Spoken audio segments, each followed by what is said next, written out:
Husband வந்து இன்னைக்கு வரும்போது இந்த கிழங்கு வாங்கிட்டு வந்தாங்க. இது வந்து ரூ. 50ன்னு சொன்னாங்க. எத்தனை கிலோன்னு தெரியல. அதுக்கப்புறம் முட்டை வாங்கிட்டு வந்தாங்க. இந்த வாரத்துக்கு தேவையான காய்கறி எல்லாமே வாங்கிட்டு வந்துட்டாங்க.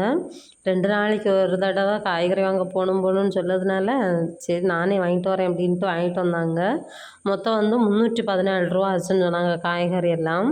வெண்டைக்காய், தக்காளி, கத்திரிக்காய், அதுக்கப்புறம் பெரிய வெங்காயம், அப்புறம் வேறு இந்த கேரட்டு, பீன்ஸு, முட்டைகோஸு எல்லாமே வாங்கிட்டு வந்தாங்க. பிள்ளைக்கு வந்து உங்களுக்கு தெரியும் 5 நாளுமே எக் ரைஸ் தான். அதுக்கு இந்த கேரட்டு, பீன்ஸு, முட்டைகோஸு இது 3ம் தான் தேவைப்படும்.